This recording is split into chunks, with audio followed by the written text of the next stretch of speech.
do that job, then you are still without a policeman. So, I'll have to just, vote when it comes around. Dr. Edwards. Well, I say this, I take no pleasure in incriminating him or anybody else for that matter. I take no pleasure in that, but I've thought about this thing, and with all the evidence that was presented, even though I don't know whether or not that evidence on the part of the Attorney General and over here, and even our own city attorney, I don't know how they arrived at their conclusions, and that information was not made available to me. But nevertheless, the fact is, when the dust settled, you know, they turned thumbs down, and they effectively defanged him. They declared him as an effective police chief.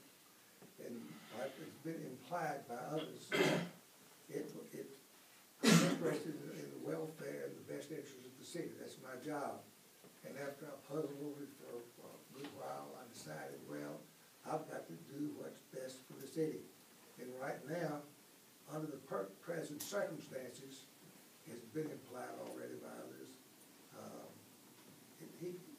I can't see how he could be an effective chief, the type of chief that we need in this town, especially since we, at times, are limited to one individual.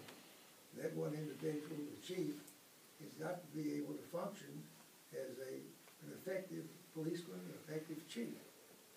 So I felt like that after giving the matter a while of thought more about it, that it's in the best interest of the city to let him go. And that's why I made the motion that I did. I felt like it was my duty to do that under the circumstances, although it's very regrettable that this has come to pass. And whether or not the Attorney General and the Sheriff's Department and others are justified in their attitude, their actions, I don't know. But that what they considered in making their decisions is not, I'm not familiar, I don't know what it was, I'm not familiar with that. And whether I was justifiable, I don't know. It could be, I don't know about that. But nevertheless, I'm under the impression now that they've got the authority, and they've taken that action, and there's not much we can do about it.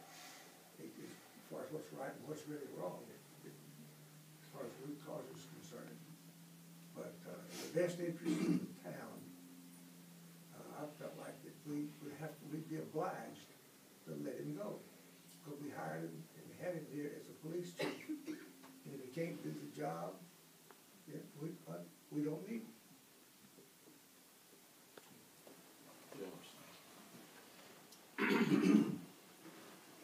I don't have anything personal against Justin. You know, it's hard for me to have to do this, but I'm looking at it from this side of the table this time as management of the city of Grand Junction, and what I feel is best for the Grand Junction. I've been on that side of the table over there defending people like him in situations similar to this. And now I'm over here. And that's why I took the action I did. I really don't know what he did to bring this about. I think it's probably a little bit more than what's been talked about for the Attorney General to issue stuff like this and put it in black and white and writing. It's serious. I know that. And for the chief law enforcement officer in the county to take what actions, then that's serious also. And I have no reason to think that they didn't do that properly. And I also know, unfortunately, that Justin can't do his job fully as a police officer without the assistance of his local Attorney General to take his serious criminal cases into court and prosecute. And if he can't house the prisoner in the jail, I don't know. You know, he can't be fully effective as a police officer. I know that. He knows that. So that's all I got to say. I want to have a little summation right here. Richard, you mentioned something earlier to me tonight about making the board aware of stuff.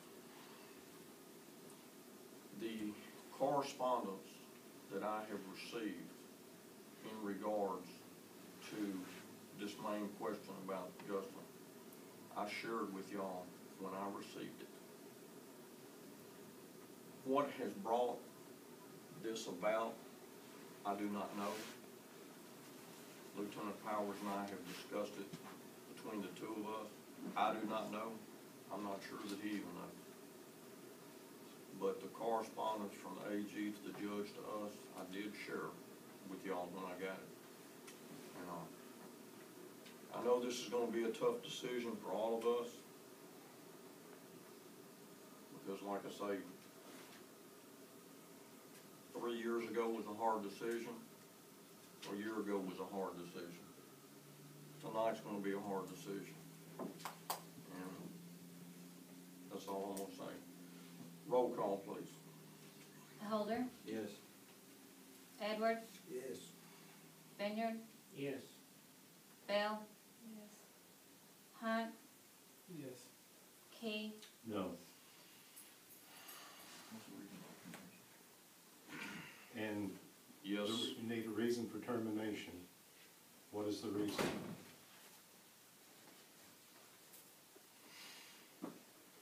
Is it just the simple fact that he can't perform his duties? Mr. Justin Powers, after careful investigation and consultation with the city attorney, your employment with the city of Grand Junction had been terminated effective immediately. The employee manual plainly states that it is the responsibility of each employee of the city of Grand Junction to conduct himself or herself in a manner that will reflect credit upon the city. Any misconduct while acting on behalf of the municipal government and in the judgment of the mayor that brings adverse publicity or discredit upon the municipality may be regarded as grounds for dismissal. In the last 6 months while representing the city of Grand Junction, actions were taken by you that resulted in your dismissal of the TBI Academy. As a direct result, brought discredit upon the municipality. Additional actions by you have caused the district attorney's office to not prosecute any cases involving you, and the sheriff's offices will not house any prisoners brought in by you or on your behalf, and will not allow you in the secured part of their criminal justice complex without an escort. The circuit court clerk cannot issue any warrants requested by you. You have lost all confidence and credibility with the above mentioned, resulting in bringing discredit upon the municipality and limiting the services you are able to provide to the city of Grand Junction. And finally, on February 11, 2013, News Channel 2 was allowed by you to air a city police car video without knowledge or approval from the mayor. The release without authority was highly improper. All keys, records, assets, and all other items of city property in your custody must be returned to City Hall by the end of the next business day.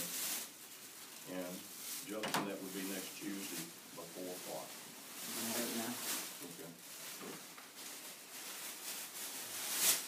Here, you can have it back.